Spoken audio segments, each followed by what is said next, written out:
சிறகடி காசை அடுத்த வர எபிசோட பார்த்தீங்க அப்படின்னா, சீதாவோட தாலி பிரிச்சு கோக்குற ஃபங்ஷனுக்கு முத்து வீட்லேருந்து எல்லாம் போயிருப்பாங்க. விஜயா பார்த்தீங்கன்னா, அவங்க டாக்டர் பட்டம் வாங்கணும் அப்படிங்கிறதுக்காக ரொம்ப நல்லவங்க மாரி எல்லாரும் முன்னாடியும் நடிச்சு, பார்வதிய வீடியோ எடுக்க சொல்லுவாங்க.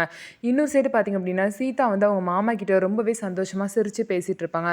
இது வந்து பார்த்தீங்க அப்படின்னா, அருணுக்கு கொஞ்சம் கூட பிடிக்கவே பிடிக்காது. அதனால சீதாவ ஏதோ ஒரு வேலை சொல்ற மாரி சொல்லி ரூம்குள்ள விட்டு கதவ சாத்திருவாங்க. இதுக்கப்புறம் பார்த்தீங்க அப்படின்னா, இது எல்லாத்தையும் மீனாவும், முத்துவும் பார்த்துட்டு தான் இருப்பாங்க. நான் பொறுமையா போறேன். சீதாவோட வாழ்க்கை நல்லா இருக்கணும்னு நான் பொறுமையா போறேன்னு சொல்லிட்டு முத்துவும் செல்வாரு. அதுக்கப்புறம் முத்து கிறிஷ கூட்டிட்டு ஐஸ்கிரீம் வாங்குறதுக்கு போயிருவாரு. அந்த இடத்துல பார்த்தீங்க அப்படின்னா, ரோகிணிய பிளாக்மெயில் பண்றவன் வந்து முத்து வந்து கிறிஷ் கூட இருக்கிறத பார்த்துட்டு, இந்த நேரம் தான் ரோகிணி கிட்ட கரெக்ட்டா பணம் கேட்குற நேரம் அப்படின்னு சொல்லிட்டு ரோகிணிக்கு வீடியோ கால் பண்ணி, இந்த மாரி முத்துவும் கிறிஷும் ஒண்ணா இருக்கிறத வந்து வீடியோல காமிச்சிருவாங்க. காமிச்சு, "இப்ப மட்டும் நீ எனக்கு பணத்த குடுக்கல அப்படின்னா, நான் நேரா முத்துக்கிட்ட போயிட்டு, இது வந்து ரோகிணியோட ஹஸ்பண்டோட புள்ள அப்படின்னு சொல்லிருவேன்னு" சொல்லி மிரட்டுறாங்க.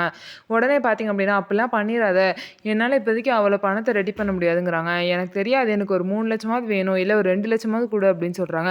ரோகிணிக்கு வேற வழி தெரியாம, என்ன பண்றதுன்னே தெரியாம, மனோஜ் வந்து லாக்கர்ல வச்சிருந்த பணத்துல இருந்து ரூ. 2,00,000 எடுத்துருவாங்க. இதனால ரோகிணி வந்து பார்த்தீங்க அப்படின்னா, கேமராவையும் ஆஃப் பண்ணிட்டு இந்த வேலைய பண்ணியிருப்பாங்க.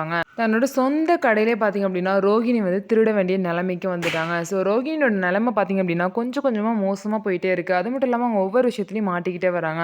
ஸோ இந்த பணம் திருட்டு விஷயமும் பார்த்தீங்க அப்படின்னா, யார் மேலேயாவது பழிய தூக்கி போட தான் போறாங்க. ஸோ என்ன நடக்க போகுது அப்படிங்கிறத பொறுத்து இருந்து பார்க்கலாம்.